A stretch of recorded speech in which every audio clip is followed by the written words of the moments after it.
Good morning friends, मैं प्रवीण कुमार आपका इस वीडियो में स्वागत करता हूं। तो देखते हैं, पिछली वीडियो में हमने जो 1.3 के जो प्रश्नावली के उदाहरण थे, कौन से 9, 10 और 11 पिछले उदाहरण कर लिए थे हमने, जो अपरिमेय संख्याओं से संबंधित थे। तो अब देखो जो अपनी प्रश्नावली 1.3 है उसका क्वेश्चन नंबर 1 करेंगे और 2 भी करेंगे, तीसरा भी करेंगे, मतलब 1.3 अपन प्रश्नावली करने वाले हैं इसमें। तो उससे पहले देखो अपन क्या करेंगे, सबसे पहला जो पहला क्वेश्चन है वो करेंगे, जो माना देखो सिद्ध कीजिए √5 एक अपरिमेय संख्या है। ऐसे क्वेश्चंस में देखो आपने अगर ये इससे पहले वाला वीडियो नहीं देखा तो आप देख सकते हैं, आपको जो उस वीडियो की लिंक है वो डिस्क्रिप्शन में मिल जाएगी, ठीक है, वहाँ पे आप जाके देख सकते हैं। या फिर आप दूसरा काम क्या करोगे, अगर आपको नहीं मिले, अगर आप पूरी प्रश्नावली के वीडियो देखने चाह रहे हो तो आपको भी उसकी लिंक डिस्क्रिप्शन में मिल जाएगी। या फिर आप दूसरा काम क्या करोगे, आप जो चैनल पे जाओगे SNG इंस्टीट्यूट, आप यूट्यूब पे सर्च करोगे, आपको ब्लू कलर का लोगो दिखाई देगा SNG इंस्टीट्यूट, उस पर आप टैप करोगे और उसके जो चैनल पे जाओगे तो वहाँ पे प्लेलिस्ट में आपको मिल जाएगा कक्षा 10 गणित प्रश्नावली 1, ठीक है। वहाँ से अब इसके बाद में जैसे ही प्रश्नावली समाप्त होती है तो उसके बाद में अपन दूसरी प्रश्नावली शुरू करेंगे। तो देखो अपन ये करते हैं पहला क्वेश्चन। तो यहाँ पे देखो क्या कह रहा है, सिद्ध कीजिए √5 एक अपरिमेय संख्या है। जैसे हम पहले करते आए थे वैसा का वैसा करना है। तो देखो इससे पहले हमने क्या किया था, उदाहरण 9 किया था ना, सेम वैसा का वैसा, बस वही लिखने है सारी बात, बस √3 की जगह क्या आ गया, √5 आ गया। तो देखो कैसे करते हैं, तो क्या लिखोगे यहाँ पे, अपन इसका उल्टा मानते आ रहे हैं ना। सबसे पहले इनको अपरिमेय संख्या सिद्ध करने के लिए तो क्या लिखोगे, हल में सबसे पहले माना √5 एक परिमेय संख्या है। क्या है ये, परिमेय संख्या है। अगर परिमेय संख्या है तो इसको क्या लिख सकते हैं बताओ, तो बताओ इसमें क्या लिखोगे, माना √5 बराबर क्या लिख सकते हैं, P/Q, क्योंकि परिमेय संख्या को हम P/Q के रूप में लिख सकते हैं, वही तो परिमेय संख्या होती है। अगर P/Q के रूप में लिख सकते हैं तो देखो क्या होती है, परिमेय संख्या Q का मान तो क्या नहीं होता है, 0 के बराबर नहीं होता। दूसरी बात क्या होती है, P एवं Q क्या होते हैं, सहअभाज्य संख्याएं होती है। कैसी होती हैं, सहअभाज्य संख्याएं, पता है ना, सहअभाज्य संख्याएं ऐसी संख्याएं अगर उनका क्या करें, अभाज्य गुणनखंड करें तो क्या कुछ भी कॉमन नहीं आए, या फिर उनका HCF क्या है, 1 आए, ठीक है। वो कैसी होती है, सहअभाज्य संख्याएं होती हैं। उसके बाद में देखो क्या लिखोगे, तो देखो P को इधर लिया हो तो P को इधर लेके आएंगे, तो कैसे लेके आएंगे, वज्र गुणा कर दो, 5 √5 के बटा में कुछ नहीं है तो 1 कर देंगे, ठीक है, आपको समझाने के लिए कर रहा हूँ। तो 1 तो P से गुणा होगा और Q किससे गुणा होगा, √5 से। तो P को 1 से गुणा किया तो P आया, P एकम P, और √5 को Q से गुणा किया तो √5, ठीक है, इतना आ गया। अब क्या करो, इसका वर्ग कर दो, क्या करो, इसका वर्ग कर दो। जैसा उदाहरण नंबर 9 में कर रहे थे ना वैसा का वैसा करो। देखो वर्ग क्यों कर रहे हैं अभी समझ में आएगा। तो वर्ग करेंगे तो क्या होगा, P का वर्ग तो P² हो गया, √5 Q का वर्ग करेंगे तो क्या हो जाएगा, एक बार मैं लिख देता हूँ, √5 और Q इसका पूरे का वर्ग। अब आगे देखो क्या आएगा, P² बराबर √5 गुणा में √5 कितना आएगा, पूरा 5, ठीक है, और Q²। अब क्या करेंगे, Q² को मैं एक तरफ ले लेता हूँ, Q² को मैं एक तरफ लिखा तो देखो तो क्या आ जाएगा, 5 इधर आएगा ना, मतलब देखो Q² को मैं बराबर से इधर रखना चाहता हूँ, 5 को इधर लेके आऊंगा, 5 और Q² गुणा में है, बराबर से इधर 5 गुणा में है, बराबर से इधर आएगा तो क्या हो जाएगा, भाग में चला जाएगा। तो क्या हो जाएगा, P² बटा में 5। चाहे आप देखो Q² बराबर P² बटा 5 लिखो या P² बटा 5 बराबर Q² लिखो, एक ही बात है, ठीक है। इतना लिखने के बाद में अगर इसको मैं क्या मान लेता हूँ, समीकरण नंबर 1, क्या मान लिया मैंने, समीकरण नंबर 1, ये समीकरण हो गई। देखो क्या लिखोगे, चूंकि P और क्या है 5, क्या है ये, पूर्णांक है कि नहीं, ये पूर्णांक है, P और 5 क्या है, पूर्णांक है। अगर P और 5 पूर्णांक है तो क्या होगा, देखो इसलिए बताओ P² बटा 5 क्या है, क्या लिखोगे, P² 5 से विभाजित है। अगर P² 5 से विभाजित है ना, ठीक है, 5 से विभाजित है तो इसका मतलब क्या हुआ, इसलिए P भी क्या होगा, 5 से विभाजित होगा, P भी 5 से विभाजित होगा। याद करो कौन सी, प्रमेय 1.3, वही तो पढ़ा था।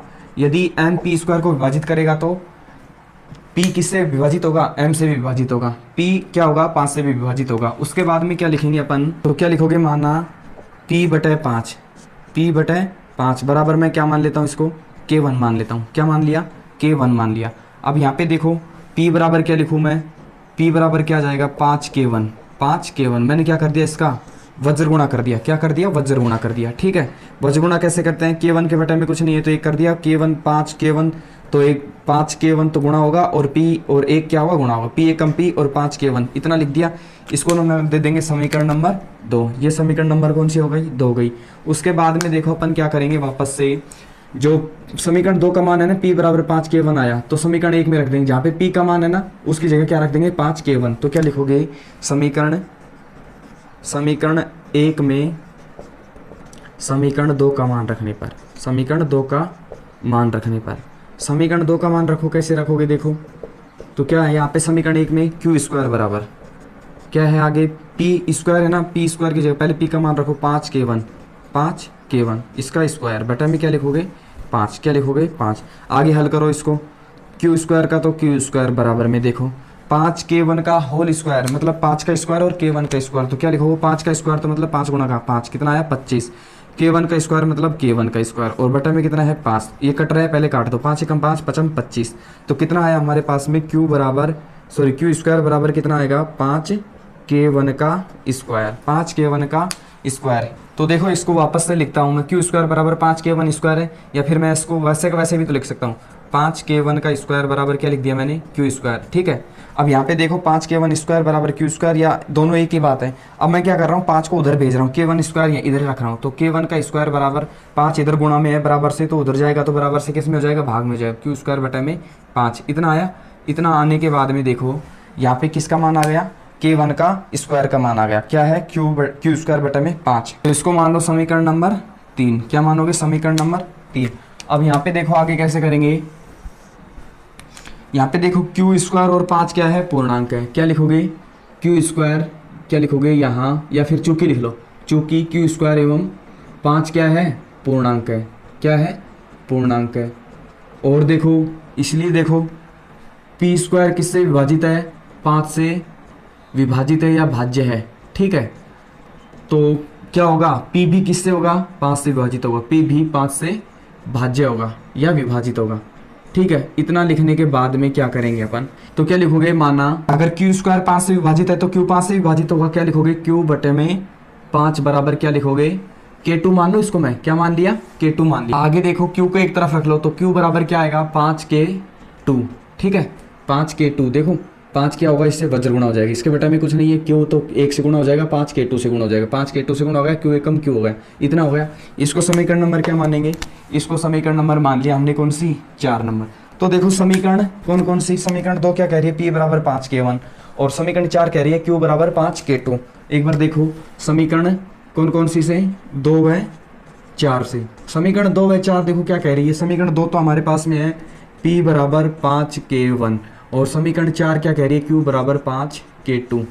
तो समीकरण 2 और 4 क्या कह रही है, देखो p बराबर 5k1 और q बराबर 5k2, मतलब p के अभाज्य गुणनखंड p बराबर 5 गुणा में k1 और q बराबर 5 गुणा में k2। देखो यहाँ पे तो क्या आ रहा है, एक चीज यहाँ पे समझने की चीज है, तो p और q में क्या चीज कॉमन आ रही है 5 कॉमन आ रही है, क्या आ रही है 5 कॉमन आ रही है। परिमेय संख्याओं में कभी कॉमन आती है क्या, कभी नहीं आती, मतलब उसके अभाज्य गुणनखंड में कुछ भी कॉमन नहीं आता, लेकिन इसमें देखो p और q के अभाज्य गुणनखंड में तो 5 कॉमन आ रहा है, मतलब 5 आ रहा है। और यहाँ पे देखो अपन ने क्या कहा था p और q कैसी है सहअभाज्य संख्याएं हैं, कैसी सहअभाज्य संख्याएं, मतलब सहअभाज्य संख्याएं जिसमें कुछ भी कॉमन नहीं आए, जिनके अभाज्य गुणनखंड करे जो संख्याओं का उसमें कुछ भी कॉमन नहीं है, या फिर कहें तो क्या कहें उनका एचसीएफ क्या होता है 1 होता है। लेकिन यहाँ पे तो देखो क्या आ गया कॉमन 5 आ गया, क्या आ गया इसका एचसीएफ कितना आ गया 5 आ गया। तो बताओ ये परिमेय संख्या या अपरिमेय संख्या, अब ये हो गई अपरिमेय संख्या। क्यों हो गई, क्योंकि परिमेय संख्याओं में कॉमन नहीं आता, लेकिन इनमें तो क्या आ गया कॉमन आ गया। अब देखो वैसे लिखेंगे जैसे उदाहरण नंबर 9 में लिखे थे, हिंदी में क्या लिखेंगे, अतः स्पष्ट है कि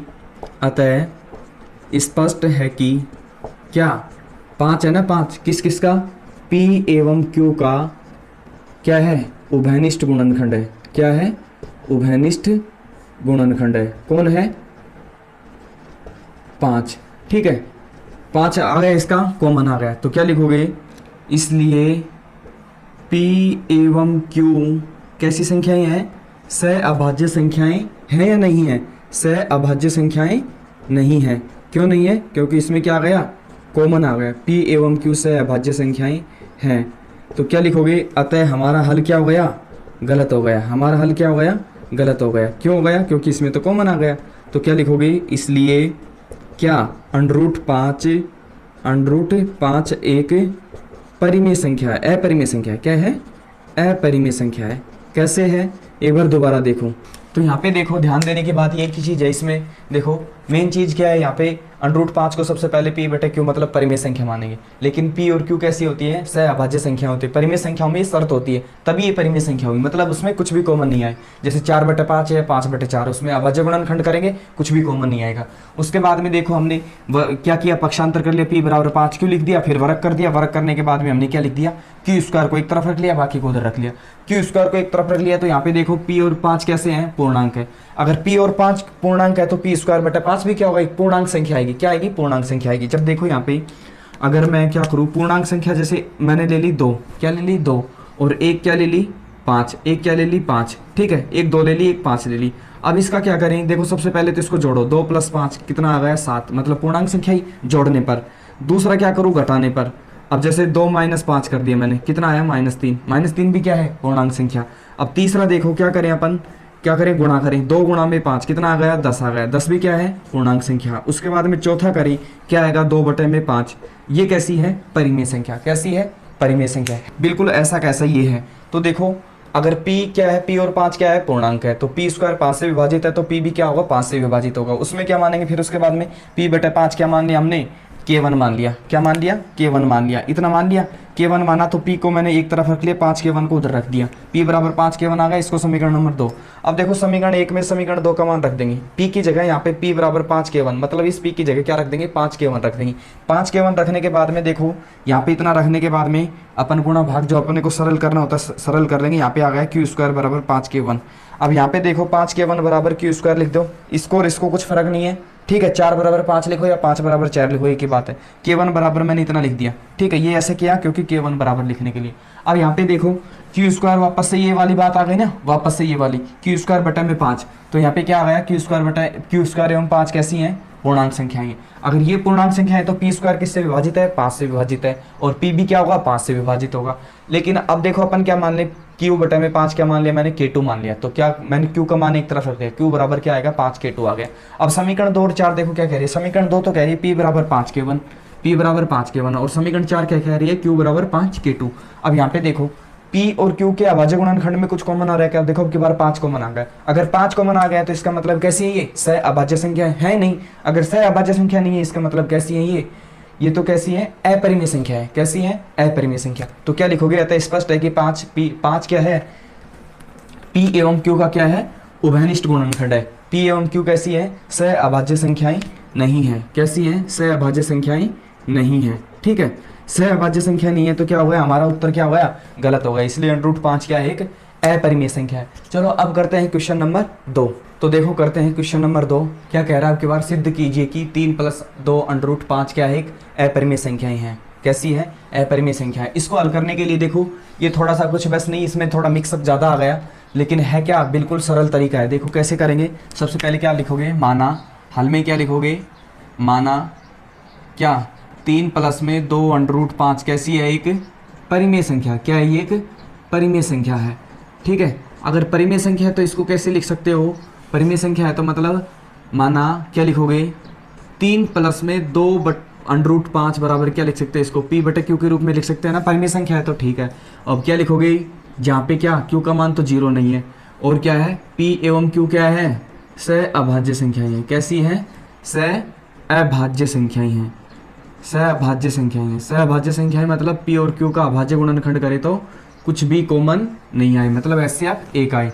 इतना लिखने के बाद में क्या करेंगे, अब देखो एक चीज और है, देखो ऐसे मिक्सअप क्वेश्चन आते हैं तो उसमें क्या करते हैं, जो अंडर की संख्या है ना उसको एक तरफ कर लेंगे। क्यों करेंगे, क्योंकि अंडर की संख्या हमें पता है, √2 √3 √5 क्या होती है, ये सब अपरिमेय संख्या हम सिद्ध कर चुके। अगर ये अपरिमेय संख्या आ गई बराबर में इसमें कुछ भी आ गया तो वो भी क्या होगी, अपरिमेय संख्या होगी, और बाद में हमारा क्या हो जाएगा, हल गलत हो जाएगा, जो हमें विरोधाभास प्राप्त होगा। इसलिए हम कह देंगे कि 3 + 2 √5 क्या है, एक अपरिमेय संख्या है। देखो कैसे करेंगे, तो इसको थोड़ा क्या करो, पक्षांतर कर लो। कैसे करोगे, 3 इधर है ना, देखो मैं 3 को उधर भेज रहा हूँ बराबर से उधर, 3 बराबर से इधर प्लस का है, उधर जाएगा तो माइनस का। तो क्या लिखूंगा मैं यहाँ पे, 2 √5 बराबर में क्या आएगा, p बटे में q और माइनस में 3, इतना लिख दिया। उसके बाद में देखो यहाँ पे क्या लिखूंगा मैं आगे, कि अब 2 को भी उधर भेज दो, या फिर पहले क्या लोगे, कॉमन ले लो, सॉरी यहाँ पे क्या ले लो, एलसीएम लो। तो क्या लिखोगे, 2 √5 बराबर में क्या लिखोगे, q कॉमन, q क्या आ गया, एलसीएम आ गया। 3 के बटे में कुछ नहीं है तो 1, इस q और 1 में क्या आ गया, q कॉमन आ गया, एलसीएम आ गया। अब q में q का भाग दिया, 1 बढ़ गया, p को गुणा से किया तो p को 1 से गुणा किया तो p आ गया, फिर बीच में माइनस का चिन्ह। क्यू में का भाग दिया तो क्यू बार गया, क्यू को 3 से गुणा किया तो क्या आ गया, 3 क्यू आ गया। कितना आ गया, 3 क्यू आया। ठीक है, अब इसको हटा दो। अब आके देखो यहाँ पे क्या लिखोगे, √5 बराबर, √5 बराबर तो क्या लिखोगे, p माइनस 3 क्यू बटे में क्यू तो है ही, और 2 किस क्या कहाँ पे आएगा, बराबर से इधर गुणा में है तो 2 बराबर से इधर क्या कहाँ पे आएगा, भाग में आएगा। कहाँ पे आएगा, भाग में आएगा। इतना आने के बाद में सबसे पहले अपन क्या करेंगे, इतना लिख दिया क्योंकि मैंने कहा था नॉन रूट की संख्या को क्या करना है, एक तरफ करना है, और ये हम हो गई हमारी समीकरण नंबर 1। अब क्या लिखेंगे, देखो देखो चूंकि, या फिर यहाँ पे देखो p q एवं कौन 3 कैसी हैं, सारी की सारी पूर्णांक संख्याएं। कैसी हैं, सारी की सारी पूर्णांक संख्याएं हैं, है कि नहीं। ठीक है, पूर्णांक संख्याएं हैं, ये हमें पता है। p और q क्या होती है, पूर्णांक संख्या होती है परिमेय संख्या में। तो अब क्या लिखोगे, इसलिए क्या p माइनस 3q बटे में 3q, ये क्या होगा ये बताओ, परिमेय संख्या है। क्या है, ये एक परिमेय संख्या है। ठीक है, इतना हमें पता लग गया। देखो इसकी बात कर रहा हूँ मैं, p माइनस 3q बटे 3q। इसमें देखो p हो गया, q हो गया और एक 3 हो गया। ये कैसी है, तीनों के दोनों पूर्णांक संख्या ही है। अगर पूर्णांक संख्या है तो ये सारा पद क्या हो गया, परिमेय संख्या हो गया। परंतु देखो समीकरण 1 से देखो, समीकरण 1 क्या कह रहा है, समीकरण 1 तो इसको क्या कह रहा है, परिमेय संख्या कह रहा है। तो क्या लिखोगे, p माइनस 3q बटे में 3q बराबर में 5। देखो मैं इसके बार क्या कर रहा हूँ, इसके बराबर चाहिए इधर √5 लिखो, चाहिए बराबर के उधर, इसके बराबर उधर √5 लिखो। एक ही बात है, p माइनस 3q बटे में 3q बराबर √5। √5 क्या है, जो कि क्या है, ये अपरिमेय संख्या। क्या है, ये अपरिमेय संख्या है। ठीक है, कौन है अपरिमेय संख्या, √5 अपरिमेय संख्या है। अगर ये अपरिमेय संख्या है तो बताओ कौन सी, तब p माइनस 3q बटे में 3q ये भी क्या हो जाएगी, अपरिमेय संख्या हो जाएगी। क्या हो जाएगी, अपरिमेय संख्या है। तब p माइनस 3q बटे 3q भी अपरिमेय संख्या है। यहाँ पे देखो, अगर देखो ये √5 क्या है, अपरिमेय संख्या। इसके बराबर में जो भी संख्या होगी वो क्या होगी, अपरिमेय संख्या होगी। ठीक है, उसके बाद में क्या लिखेंगे, अब यहाँ पे तो देखो क्या कह रहा है, ये p माइनस 3q बटे 3q क्या है, ये अपरिमेय संख्या है। ये तो क्या है, अपरिमेय संख्या यहाँ पे। लेकिन यहाँ पे देखो 3p माइनस 3q बटे में 3q ये क्या है, परिमेय संख्या। ठीक है, ये क्या है, परिमेय संख्या। ये तो तब हमने परिमेय संख्या माना था तो ये परिमेय संख्या आ गई। लेकिन हमें पता है क्या, √5 अपरिमेय संख्या है। √5 के बराबर जो भी संख्या होगी वो भी अपरिमेय संख्या होगी। अगर ये पूरी परिमेय संख्या, देखो ये परिमेय संख्या कह रहा है, ये अपरिमेय संख्या, ये हमें विरोधाभास प्राप्त होगा। इसका मतलब क्या लिखोगे, यहाँ पे क्या लिखोगे, यह हमारे क्या लिखोगे, यह हमारे पूर्व कथन का विरोधाभास प्राप्त होता है। अगर ये विरोधाभास प्राप्त होता है तो क्या लिखोगे, अतः हमारा हल क्या हो गया, गलत हो गया। हमारा हल क्या है, गलत है। हमारा हल क्या हो गया, गलत हो गया। गलत होने के बाद में क्या लिखोगे, इसलिए 3 + 2 √5 क्या है, एक अपरिमेय संख्या है। तो देखो करना कुछ नहीं था इसमें, बिल्कुल सरल था ये। इसमें बस क्या मानना है, परिमेय संख्या मान लेंगे पहले इसको। परिमेय संख्या को लिए इसमें जो शर्तें होती है परिमेय संख्या की, वो परिमेय संख्या यहाँ पे आ गई। लेकिन ये क्या कह रहा है, हमारे समीकरण 1 में वापस से इसको लिखेंगे, क्योंकि हमारे पास तो क्या है √5, हम तो इससे ही पकड़ेंगे ना, इस चीज़ को इससे पकड़ेंगे। √5 अपरिमेय संख्या है तो इसके बराबर वाली भी अपरिमेय संख्या होगी। यहाँ पे अपरिमेय संख्या हो गई, ये परिमेय संख्या हो गई, जो हमें क्या हो रही है, विरोधाभास प्राप्त हो रही है, मतलब उल्टी बात प्राप्त हो रही है। उल्टी बात तब प्राप्त हो रही है क्योंकि हमने माना ही गलत था इसको। ठीक है, शुरू में परिमेय संख्या मान लिया था। अगर ये मान लिया था तो हमारा हल भी क्या हो गया, गलत हो गया। तो इसलिए 3 + √2 क्या हो गया, एक अपरिमेय संख्या हो गई। ठीक है, अब करते हैं अगला क्वेश्चन नंबर 3। तो देखो करते हैं क्वेश्चन नंबर 3। क्वेश्चन नंबर 3 कह रहा है कि सिद्ध कीजिए कि निम्नलिखित संख्याएं अपरिमेय संख्याएं। कौन कौन सी संख्याएं अपरिमेय पूछ रहा है, 1/√2, 7 √5 और 6 + √2 क्या पूछ रहा है, ये सारी की सारी अपरिमेय संख्या। इसको क्या करना है, सिद्ध करना है। तो सबसे पहले देखो अपना सॉल्यूशन लिखेंगे। सॉल्यूशन में पहला क्वेश्चन करेंगे कौन सा, 1/√2 वाला। ठीक है, तो इसमें क्या करेंगे, मान लेंगे। क्या मानेंगे, माना 1/√2 क्या है, परिमेय संख्या है। क्या है, परिमेय संख्या। जो पहले मानते आ रहे थे ना वैसा का वैसा मानना है। ठीक है, परिमेय संख्या है। उसके बाद में अगर ये परिमेय संख्या है तो बताओ क्या लिखोगे, माना 1/√2 बराबर क्या लिखोगे, p/q। अब इसकी एक शर्त और लिख दो। क्या शर्त थी हमारी, q का मान तो क्या नहीं था, 0 नहीं था, और क्या साथ में p और q क्या थी, सहअभाज्य संख्याएं थी। p और q क्या है, सहअभाज्य संख्याएं हैं। सहअभाज्य संख्याएं बार बार वापस से आ रही है तो कैसी होती है सहअभाज्य संख्याएं, सहअभाज्य संख्याएं भी होती है ऐसी दो संख्याएं जिनका अभाज्य गुणनखंड करे तो कुछ भी कॉमन नहीं आए या फिर उसका HCF 1 आए। ठीक है, p/q क्या आ गया, 1/√2। अब देखो यहाँ पे 1/√2 आ रहा है, नीचे आ रहा है, तो हम क्या कर लेंगे, इसको उल्टा कर लेंगे। ठीक है, या इसको क्या लिखोगे, अब मैं देखो इस बराबर से इधर को उल्टा लिख रहा हूँ दो ऊपर ले जा रहा हूँ, अंडर रूट 2 ऊपर ले जा रहा हूँ, तो क्यू भी क्या जाएगा, ऊपर जाएगा। ऊपर की संख्या नीचे, नीचे की संख्या ऊपर, तो क्या लिखोगे, अंडर रूट 2 बटे में 1 बराबर क्या लिखोगे, क्यू बटे में पी। इसको मान लो समीकरण नंबर 1। क्या मान लिया इसको, समीकरण नंबर 1। अब क्या लिखोगे, चूंकि यहाँ पे देखो क्यू और पी क्या है, क्यू और पी क्या है, पूर्णांक है। क्या है ये, पूर्णांक है कि नहीं, परिमेय संख्या में। तो अब ये मत सोचना पी और क्यू ऊपर नीचे आ गए, नहीं, अब ये किसका काम करेगी, अंश का, ये हर का काम करेगी, ठीक है। तो यहाँ पे क्या हो गया, पी और क्यू और पी क्या हो गया, पूर्णांक हो गया। इसलिए क्या होगा कि जो क्या है, क्यू बटा पी क्या है, एक है परिमेय संख्या है या परिमेय संख्या, परिमेय संख्या है। क्या ये परिमेय संख्या है, ठीक है। इतना लिखने के बाद में देखो वापस से हम क्या करेंगे, ये समीकरण 1 को लेके आओ, परंतु क्या लिखोगे, परंतु क्या लिखोगे, क्यू बटे पी बराबर अंडर रूट 2, क्यू बटे पी बराबर अंडर रूट 2। आप सोचोगे मैं बराबर से पहले वाली तो इधर लिखता हूँ और बाद में वो वाली लिखता हूँ, क्यों लिख रहा, क्योंकि मुझे तो अंडर रूट 2 चाहिए। इसके बारे में बताओ, अंडर रूट 2 क्या है, जो कि क्या है, एक अपरिमेय संख्या, क्योंकि हम ये इसको तो पहले ही सिद्ध कर चुके हैं, हमें पता भी है अंडर रूट 2 क्या है, एक अपरिमेय संख्या है। अगर ये अपरिमेय संख्या है तो बताओ तब कौन सी, क्यू बटे पी भी क्या होगी, अपरिमेय संख्या होगी। क्या लिखोगे, क्यू बटे पी भी अपरिमेय संख्या है। इतना हमें पता है, ठीक है, ये अपरिमेय संख्या है। उसके बाद में क्या लिखोगे, यह हमारे पूर्व कथन का, और देखो गलत प्राप्त हो गया ना हमें, यह हमारे पूर्व कथन का, देखो यहाँ पे तो क्या कह रहा है, क्यू बटे पी क्या है, अपरिमेय संख्या है। ये तो क्या कह रहा है, पी बटे क्यू क्या है, अपरिमेय संख्या है। लेकिन यहाँ पे क्या कह रहा है, क्यू बटे पी क्या है, एक परिमेय संख्या है। तो हमारे उल्टा प्राप्त हो गया ना, विरोधाभास प्राप्त हो गया। तो क्या लिखोगे, यह हमारे उल्टा क्यों प्राप्त हुआ, क्योंकि हमने माना ही गलत था। तो क्या लिखोगे, यह हमारे कथन का विरोधाभास प्राप्त होता है, अतः हमारा हल गलत है। आगे लिख दो, इसलिए 1 बटा अंडर रूट 2 एक अपरिमेय संख्या है।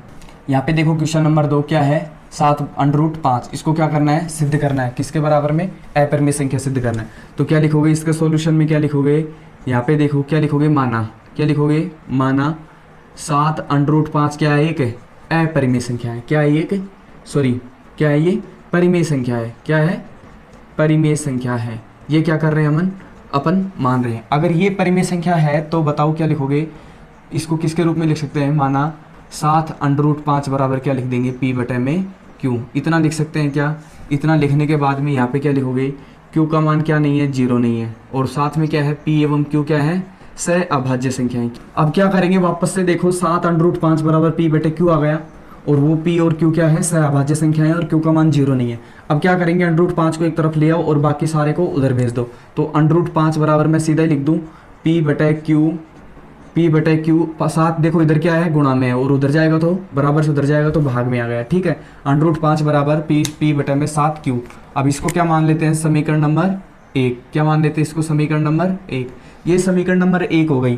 तो अब देखो यहाँ पे क्या लिखोगे, चूंकि क्या लिखोगे, पी क्यू और 7, बताओ क्या है, ये सारी की सारी कैसी हैं, पूर्णांक संख्याएं। समीकरण 1 में देखो P 7 और Q कैसी है, पूर्णांक संख्या है। इसलिए क्या लिखोगे, P बटे 7 Q क्या है, ये परिमेय संख्या है या परिमेय संख्या, परिमेय संख्या है। कैसी है, परिमेय संख्या है। इतना लिखने के बाद में क्या लिखोगे, परंतु देखो, परंतु वापस से लेके आओ, कौन सी, समीकरण 1। परंतु समीकरण 1 से देखो P बटे में 7 Q बराबर में क्या लिख दूं मैं, अंडर रूट 5, ठीक है। तो ये क्या है, अंडर रूट 5 क्या है, एक अपरिमेय संख्या है, ये तो हमें पता है, जो कि क्या है, अपरिमेय संख्या है। ये अपरिमेय संख्या है, तो बताओ अतः कौन सी, अगर अंडर रूट 5 अपरिमेय संख्या, इसके बराबर भी क्या होगी, अपरिमेय संख्या होगी। अतः क्या लिखोगे, P बटे में 7 Q क्या है, भी एक अपरिमेय संख्या है, ठीक है। ये अपरिमेय संख्या हो गई।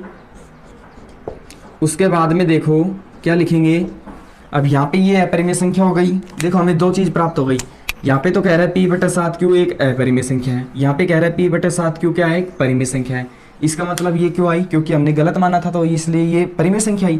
तो वास्तव में है क्या, ये अपरिमेय संख्या। तो क्या लिखोगे, यह हमारे पूर्व कथन का विरोधाभास प्राप्त होता है, ठीक है। अतः हमारा हल क्या हो गया, गलत हो गया। आगे लिखोगे, इसलिए क्या 7 अंडर रूट 5 एक अपरिमेय संख्या है। अब करते हैं नेक्स्ट क्वेश्चन।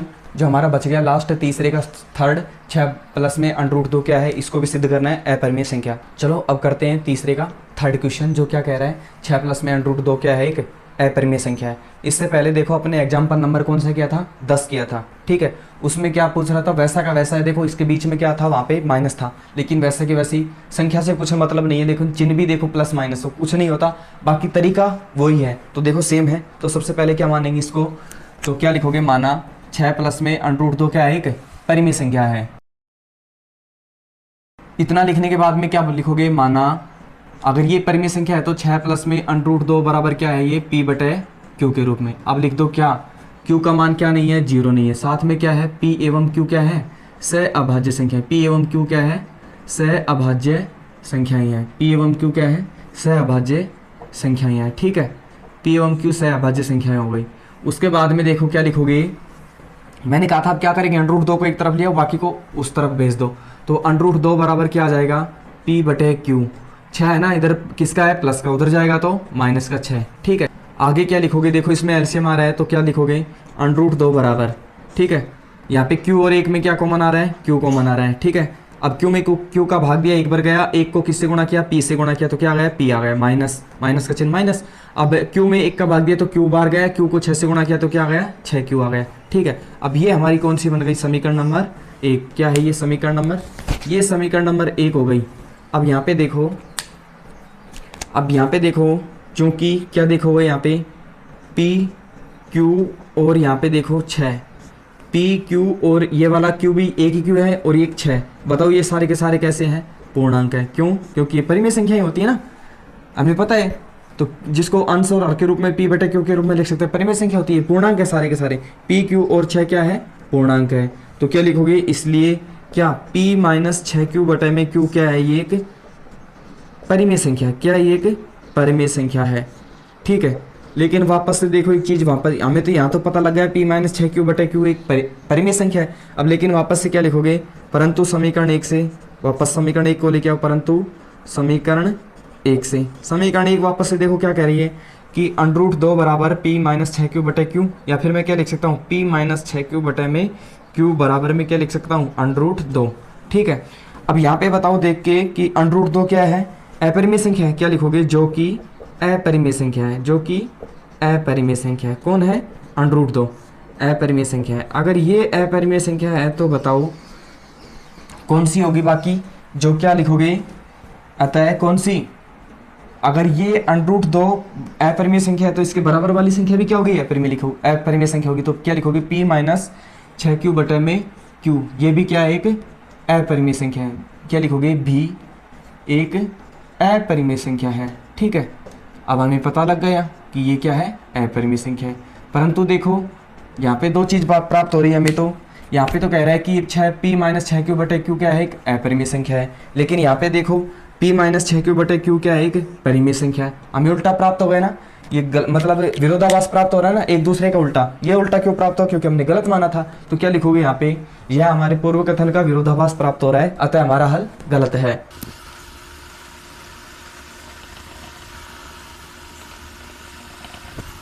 अब देखो हमारा हल गलत है तो क्या हो गया, इसलिए सिद्ध हो गया ना कि क्या हो गया, 6 + √2 क्या है, एक अपरिमेय संख्या है। तो ये हो गई हमारी पूरी प्रश्नावली 1.3, ठीक है। तो अब अपन एक नेक्स्ट वीडियो में करेंगे प्रश्नावली 1.4, एक ही वीडियो की है, फिर उसके बाद में अपन प्रश्नावली 2 शुरू करेंगे। आपसे एक रिक्वेस्ट है, अगर आप हमारे चैनल पे नए आए तो प्लीज़ इस चैनल को क्या कर दो, सब्सक्राइब कर दो, और अपने जो दोस्त हैं आपके जो 10वीं क्लास में पढ़ते हैं उनको ज़्यादा से ज़्यादा शेयर करो। और अगर आपको वीडियो अच्छी लगी तो आप इसको लाइक कर दो। अगर आपको जो भी कुछ भी समझ में नहीं आया, फिर डाउट हो, तो आप हमें नीचे कमेंट कर सकते हो, या फिर आपकी जो भी कुछ बात है तो आप कमेंट कर सकते हो। थैंक यू, मिलते हैं नेक्स्ट वीडियो में।